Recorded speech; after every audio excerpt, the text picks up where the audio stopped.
2021년 전국 한인연합감리교회 연합새벽기도회 3월 8일 월요일 말씀을 전할 크리센타 밸리 교회 김용근 목사입니다. 저희 교회는 LA 카운티 북쪽의 라 크리센타, 라카냐다, 몬트로스와 글렌데일 북쪽 지역을 크리센타 밸리라고 하는데 그 지역 중심에서 믿음의 공동체로 모이고 있습니다. 오늘 우리에게 주시는 말씀은 이사야 46장 1절로부터 10절의 말씀입니다. 개정판 성경으로 읽도록 하겠습니다. 벨은 엎드러졌고 느보는 구부러졌도다.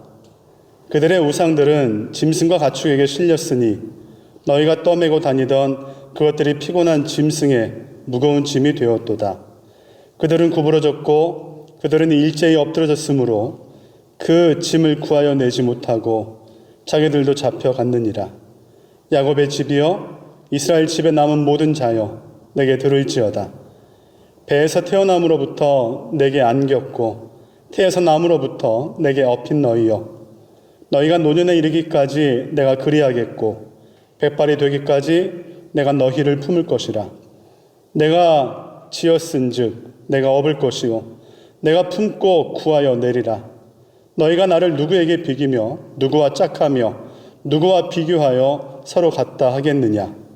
사람들아, 주머니에서 금을 쏟아내며 은을 저울에 달아 도금장이에게 주고 그것으로 신을 만들게 하고 그것에게 엎드려 경배하며 그것을 들어 어깨에 메어다가 그의 처소에 두면 그것이 서 있고 거기에서 능히 움직이지 못하며 그에게 부르짖어도 능히 응답하지 못하며 고난에서 구하여 내지도 못하느니라. 너희 패역한 자들아, 이 일을 기억하고 장부가 되라. 이 일을 마음에 두라. 너희는 옛적 일을 기억하라. 나는 하나님이라. 나 외에 다른 이가 없느니라. 나는 하나님이라. 나 같은 이가 없느니라. 내가 시초부터 종말을 알리며 아직 이루지 아니한 일을 옛적부터 보이고 이르기를 나의 뜻이 설 것이니 내가 나의 모든 기뻐하는 것을 이루리라 하였도다. 아멘. 하나님의 말씀입니다. 지금은 사순절의 시기입니다. 이 시기가 되면 생각나는 광고 문구가 하나 있습니다. 배우 한석규 씨가 나레이션했던 유명한 셀폰 광고입니다. 이 광고의 시작은 바람소리입니다. 바람소리만 남은 대숲에 귀한 분과 함께 조용히 걸어갑니다. 그때 갑작스런 벨소리 때문에 대잎에 앉아있던 나비 한 쌍이 황급히 날아갑니다. 그때 한석규 씨가 이렇게 말하죠. 또 다른 세상을 만날 때는 잠시 꺼두셔도 좋습니다. 꺼두고 멈추는 것은 금식과 단식의 일종입니다. 금식과 단식은 기도와 말씀 묵상 그리고 사랑 나눔과 같이 사순절에 지켜야 할 우리 감리교인들의 전통적인 모습입니다. 우리를 위해서 생명을 던지신 예수님과 함께하는 이 시기에는 다른 것은 잠시 꺼두는 것이 좋겠습니다. 우리를 끝까지 사랑하신 하나님과 함께하는 이 시기에는 다른 것은 잠시 멈추는 것이 좋겠습니다. 사순절을 살고 있는 우리가 함께 무엇을 잠시라도 꺼두고 멈추어야 할까요? 첫 번째, 쓸데없는 일과 쓸모없는 것들은 멈춰도 좋습니다. 사순절을 맞이하며 다들 금식 단식에 참여하고 계실 겁니다. 혹시 무엇을 금식할까, 단식할까 아직 결정하지 못하신 분들이 계신다면 고민 중에 계신 분들이 참조할 만한 좋은 글이 있습니다. 최선의 단식이라는 글의 일부를 소개합니다. 무례한 말을 단식하고 고상한 말을 전달하세요. 불만을 단식하고 감사로 가득 채우세요. 화를 단식하고 온유함과 인내로 가득 채우세요. 비관주의를 단식하고 희망으로 가득 채우세요. 걱정을 단식하고 하나님에 대한 신뢰를 가득 채우세요. 불평을 단식하고 삶의 단순한 기쁨들로 가득 채우세요. 스트레스를 단식하고 기도로 채우세요. 말도 쓸데없는 것들이 있습니다. 감정도 행위도 쓸모없는 일들이 있습니다. 경건함으로 살아가는 사순절에는 자신의 마음과 모습을 잘 살피고 자신의 말과 자신의 감정, 자신의 행위를 분별할 필요가 있습니다. 오늘 주님은 우상을 만드는 일이, 우상을 마음에 두는 것이 아무짝에도 쓸모없는 일이라고 말씀하십니다. 오늘 말씀의 1절을 보면 쓸모없는 것들, 스스로 만든 신을 떠매고 다니며 동물에게까지 무거운 짐을 지우고 다니는 한심한 일은 없다고 이야기합니다. 어깨에 메어다가 옮기지 못하면 어디에 있는지도 모를 것들입니다. 7절의 말씀에 보면 부른다고 대답할 것들도 아니라는 거죠. 그런데 어떻게 사람에게 도움이 되겠습니까? 혹시 스스로 움직이지도 못하고 대답도 못하는 돈이 최고의 가치인 줄 알고 주님보다 앞세워서 나의 신으로 섬기고 있다면 멈추어야 합니다. 스스로 우상이 될 수도 있습니다. 하나님의 뜻보다 자신의 이익, 자신의 판단을 앞세우는 사람은 자신을 스스로 우상으로 만드는 사람입니다. 믿는 사람의 집에도 우리의 교회에도 우상이 있을 수 있습니다. 금송아지는 능력의 모세가 지도자가 되고 하나님 아버지가 구름 기둥 불 기둥으로 인도하시고 보호하시는 그때 그 자리에서 만들었습니다. 그래서 우리 교회와 우리는 세밀하게 자신의 마음을 살피며 날마다 더욱 조심해야 합니다. 쓸데없는 일과 쓸모없는 것을 구분할 줄 아는 사람, 가치의 차이를 아는 사람을 어른이라고 합니다. 어린아이들은 가치를 바르게 구분하지 못합니다. 그래서 종종 가치 있는 지폐 달러보다 가치가 낮은 동전, 쿼러 같은 것들을 택할 때가 있습니다. 오늘 주님은 8절 말씀에서 이 일을 기억하고 이런 모습이 있음을 살피고 장부가 되라, 어른이 되어라 라고 말씀하십니다. 그리고 이 일을 마음에 두고 마음을 살피고 살라고 이야기하죠. 이 사순절에 주님 앞에 선 우리는 자신의 마음과 모습을 잘 살펴야 하겠습니다. 스스로 만든 우상을 섬기거나 자기 스스로가 주님보다 더 가치 있다고 생각하거나 혹시라도 쓸데없는 일에 쓸모없는 것에 마음을 빼앗기거나 관심을 두고 있는 것이 있다면 과감하게 꺼버리고 어른으로 살아가는 우리 모두가 되시기를 간절히 기원합니다.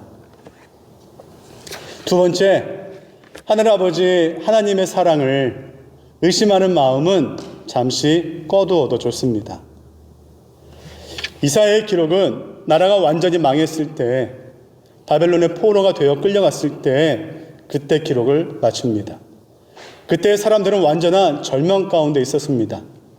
현재에 대한 기쁨이 없습니다. 미래에 대한 희망이나 소망이 없습니다. 하나님께 버림받았다는 생각 속에서 하나님의 말씀과 약속에 대한 의심과 불신의 삶을 살았습니다.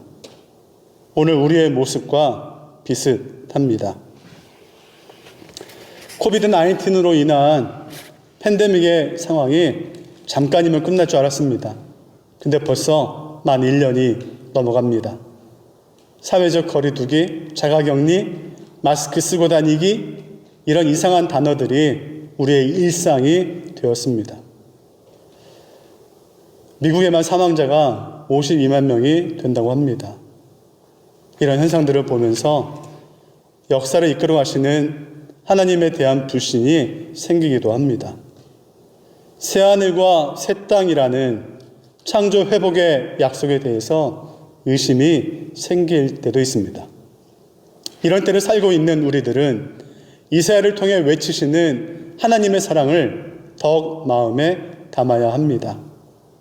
무엇보다 하나님의 사랑을 의심하는 생각은 멈추어야 합니다. 이사야서에만 나오는 단어가 있습니다.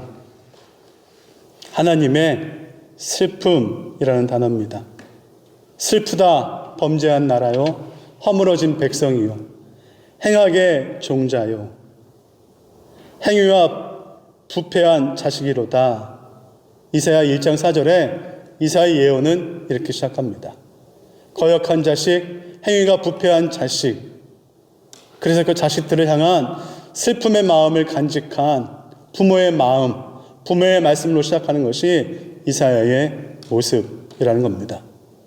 이사야서에는 총 5번의 슬프다고 이야기하시는 하나님의 마음이 담겨 있습니다. 오늘 본문 3절과 4절에서는 모든 사람은 당신이 안았고 업었고 품고 키운 자식, 자녀라고 이야기합니다.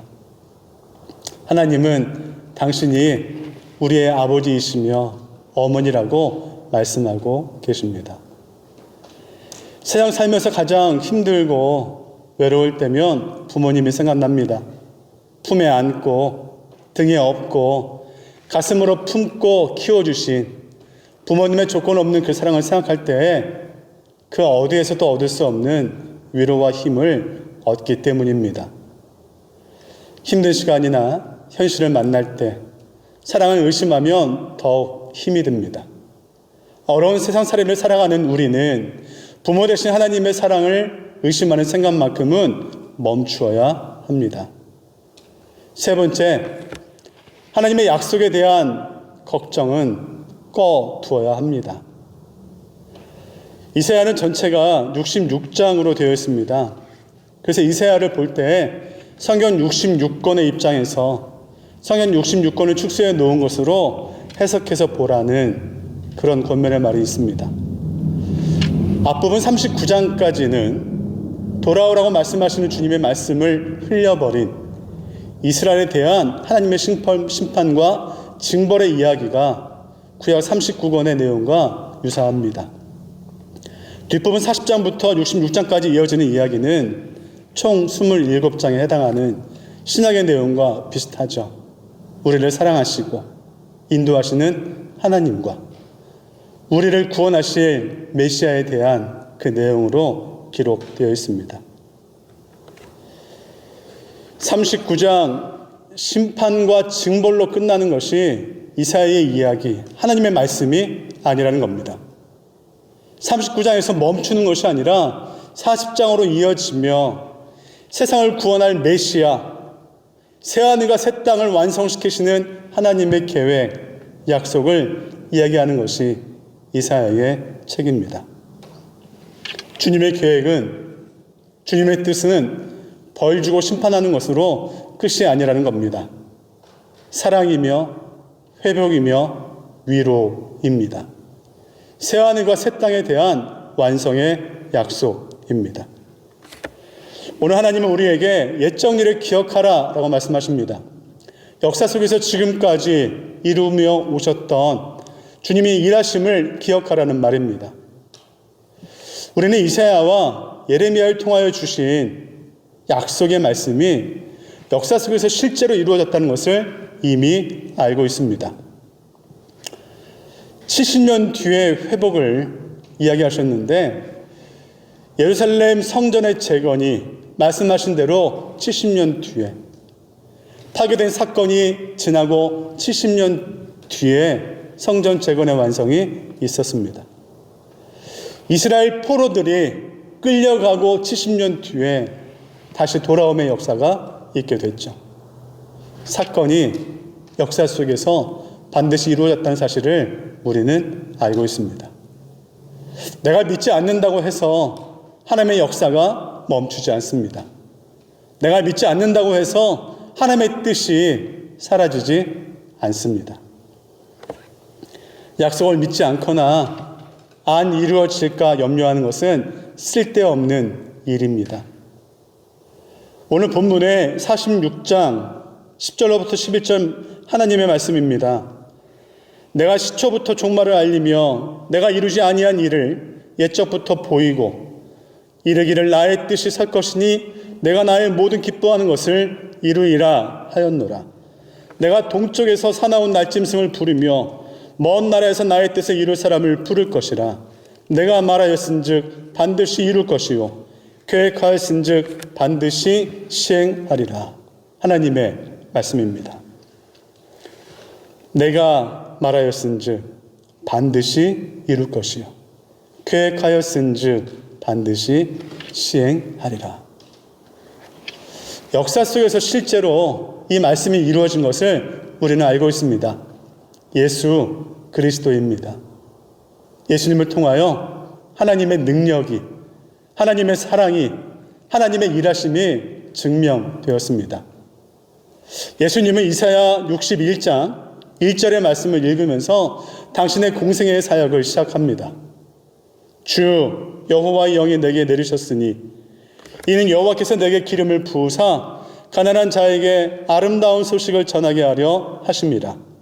나를 보내사 마음이 상한 자를 고치며 포로된 자에게 자유를, 갇힌 자에게 노임을 선포하며.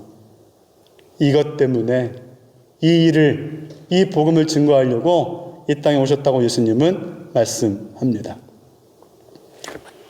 아우구스티누스는 이사야를 제5복음서, 예수님의 나타나심, 예수님의 일하심, 예수님의 승천과 다시 오심을 증거하는 제5복음서라고 얘기했습니다. 신우이 목사님이란 분은 예수님의 지문이 찍힌 책이라고도 표현했습니다. 사순절 동안 이사야의 말씀을 우리가 함께 묵상할 때 사랑과 약속의 증거이신 예수님을 만날 수 있습니다.